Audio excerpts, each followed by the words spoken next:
जो स्मारक है शेख चिल्ली का मकबरा, इसको उत्तर भारत का ताजमहल भी कहते हैं। और ये लगभग जब ताजमहल बना तो कहते हैं कि ताजमहल के बनने में जो संगमरमर इस्तेमाल हुआ था, उसका जो माने होता ही है, किसी पत्थर के संगमरमर का जो छोटा हुआ जो संगमरमर था वो यहाँ इसके निर्माण में काम लाया गया था, क्योंकि ये जो बना है शाहजहाँ के काल में ही बना है।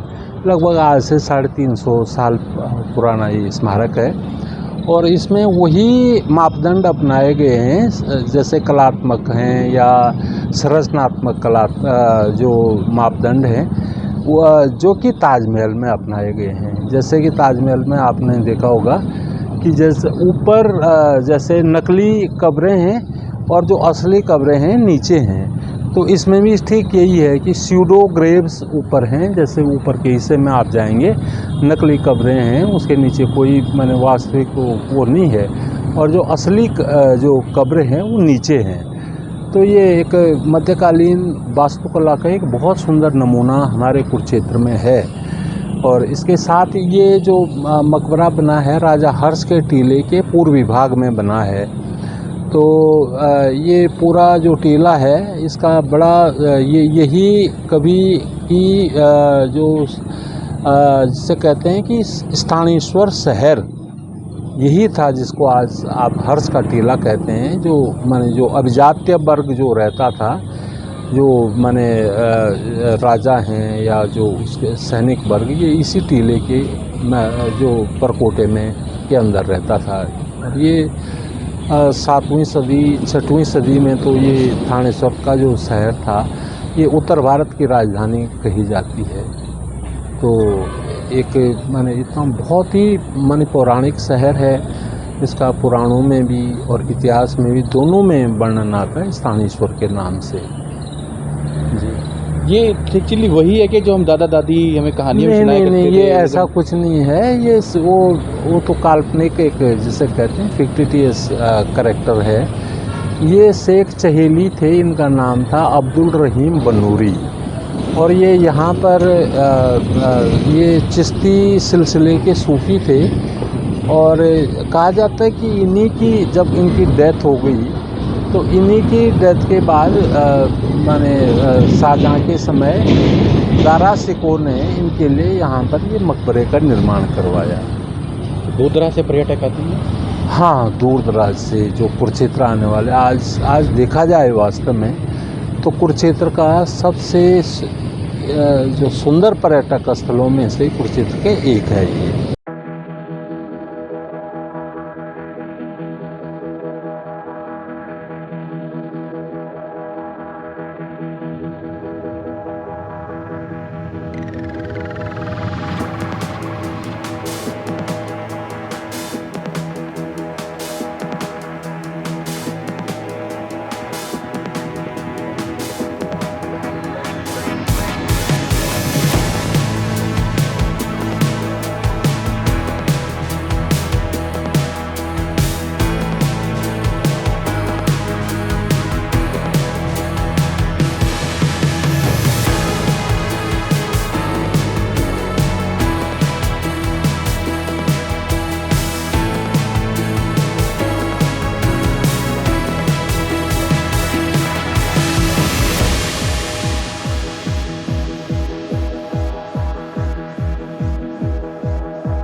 हाँ सर, जब शेख चिल्ली के मकबरे को जब देखते हैं ना, तो हमारा जो मुग़ल काल है, मुग़ल काल में अशोक जी एक बड़ी चीज़ हमारे पास आई थी कि उस समय में जो 1206 के अंदर कुतुबुद्दीन ऐबक की पहली सत्ता आती है, जब सल्तनत पीरियड है, तो सल्तनत पीरियड से लेके और मुग़ल काल के बीच का जो एरिया है, जो क्षेत्र है, जो समय है, जो काल है, उस काल में भक्ति आंदोलन और सूफी आंदोलन बहुत चले थे।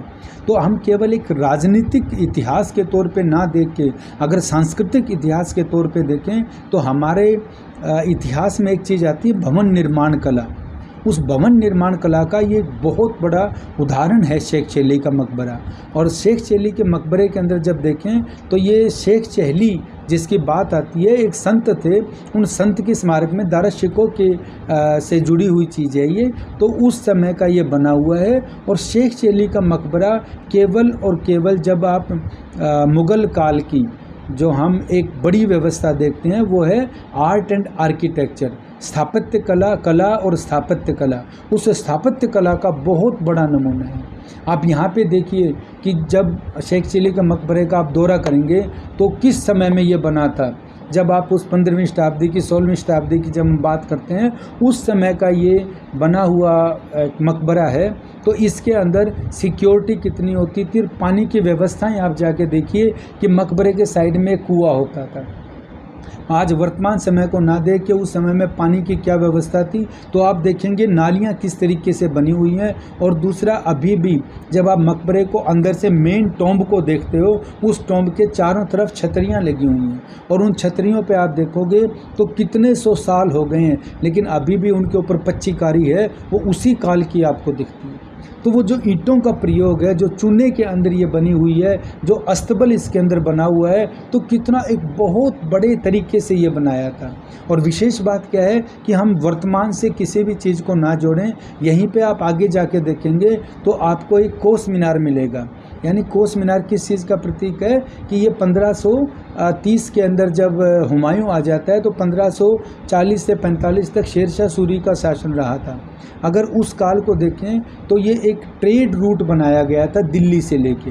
जब दिल्ली पे बाबर का अधिकार होता है तो बाबर सबसे पहले दिल्ली पर अधिकार करने के बाद इब्राहिम लोदी को हराकर वो आगरा पे अधिकार करते हैं, और आगरा से वो राजपुताना की तरफ जाते हैं। तो जो आगरा था वो एक बहुत बड़ी मंडी थी, एक मार्केट था बिजनेस के तौर पे देखा जाए, तो वो उसको देख रहे थे। और उसी तर्ज पर एक रूट जाता था जो आज हमारे वर्तमान में कैथल और जींद की तरफ से होता हुआ हिसार और सिरसा और नीचे फिर दादरी की तरफ से जाके अजमेर की तरफ चला जाता है। और दूसरा जो ट्रेड रूट था हमारा, वो शाहबाद से होके जाता था।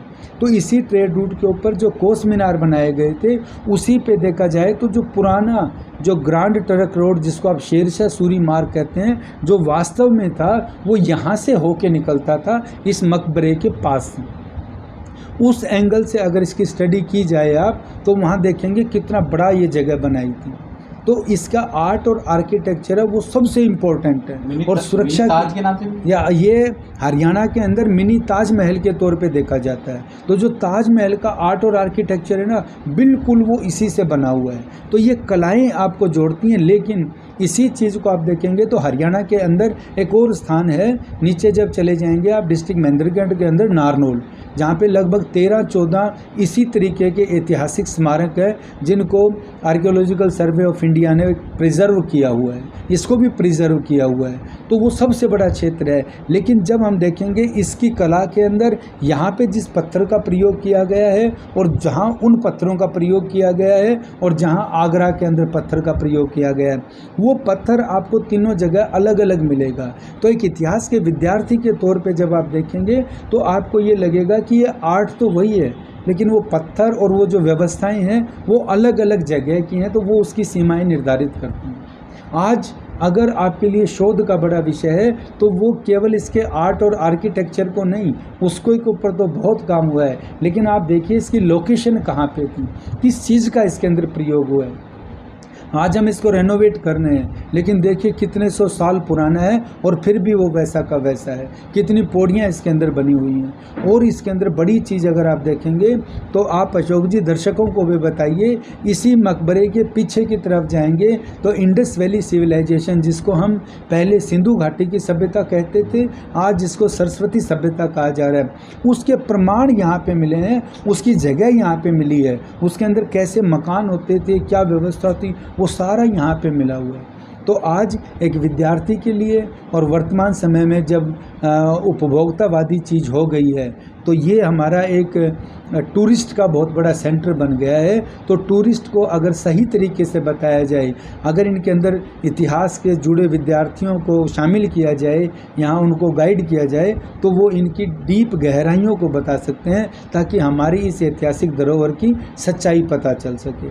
देखने के नाम पे तो ये मकबरा है, देख के चले जाओ कि इतना बड़ा स्ट्रक्चर है, लेकिन वास्तविकता जब है जब इसके अंदर किसी क्वालिफाइड व्यक्ति को लगाया जाए और वो इसकी सच्चाइयों को बताए।